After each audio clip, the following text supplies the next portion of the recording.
Hey, this is Ashley Purdy from Black Veil Brides, and you're on the road with us on the Black Mass Tour, and you're here with AP Magazine.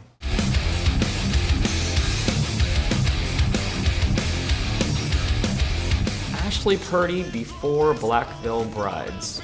Growing up in the Midwest as well, as Andy, I think that we all are from the Midwest except for Cece. But when you grow up in that sort of environment, everything you see on TV or media at the time is from California or New York. But for the most part, California, and the music that we liked, whether it's art, entertainment, acting. I did everything. I acted, modeled, played sports, played music, did all that kind of stuff. So everything I knew growing up as a kid was to go to California. That was it. That was my dream. That's all I knew. Never been to California until I moved there when I was 18. So moved there when I was 18. I didn't know the difference between San Francisco or LA. Just never been there before, because in Missouri, where I'm from, you can just drive everywhere. So went to San Francisco, slept, kind of squatted in these student dorms for a bit by myself, and then I eventually enrolled into the Academy Art College, which that kind of get my grounding to figure out stuff. Got just retail jobs, whatever, started acting, doing stuff. And then through that time, I spent a year and a half there until I figured out where Los Angeles was and Hollywood, where I needed to be. So during that time in San Francisco, I was at the Academy Art College, got an acting and modeling agent.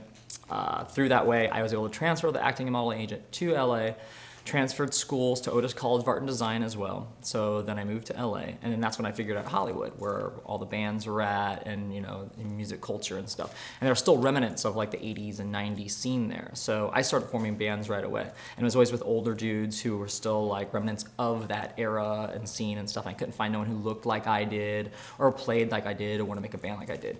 And this happens with a lot of you kids out there trying to form bands. It's really difficult to find the right kind of players that you want to find, whether it's look or showmanship and all that kind of stuff, which matters. So it took me a long time to do that. And I was always either making people dress up the way I wanted them to, or if I find a really good player, I'd make him dress up the part, or if I found a guy who looked really cool, he couldn't play that well. So it was always a struggle, and I always had mish-moshed bands. My first band that I have is called Orgasm when I first went to LA, because I was like, where's the excess? Where's the debauchery? Where does all of this exist again? I met Ralph from Steel Panther now. It was a metal shop at the time, and we became good friends, and he was in a tribute band called Atomic Punks, and this is way before Steel Panther became huge. So the tribute scene was really big at the time because there was no original projects that were going on in the Hollywood scene. So he was like, man, there's not a really good Motley Crue tribute band who's doing it to the T of, Shout at the Devil or something. So I eventually made Children of the Beast, which is a Motley Crue Shout at the Devil era tribute band, which is studied every stitch, stud, staging, built everything, made all the costumes, built all the staging, and then took that on tour. And I was able to tour and meet a lot of people that way. So then I went back and formed a band called Stolen Hearts, which is more like a Guns N' Roses, dirty, stripped down rock and roll band. But again, just, I guess, inner personalities, we just didn't meld and just didn't work or whatever. So when that split up, I was looking for my next project and then put ads all over looking for players for my new project. And I was always a front person at the time. I had never played bass before. I only played bass in the Motley Crue tribute band. So I was always a front person. And so through that, then putting out ads, I was looking to steal players. I saw Andy's ad. I think they had an ad out or something at the time. And I was like, who's this band who lists all these similar influences as me?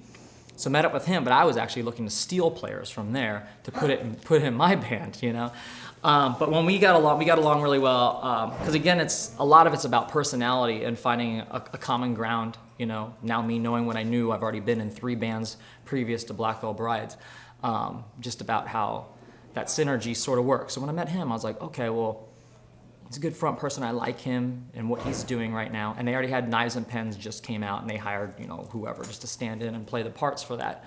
So I was like, I think I could do this. And at the time, I was playing with LA Guns at the time. I had auditioned LA Guns, and they needed a bass player at the time. So I was like, oh, this would be a cool gig for me. Whatever, I'll play bass in LA Guns or whatever. So at the time, it was LA Guns or this thing Andy Biersack has.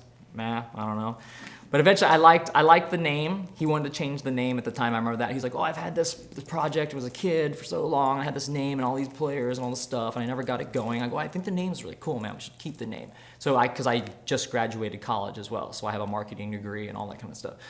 And I was like, we should keep the name. So I redrew the logos, did all that kind of stuff.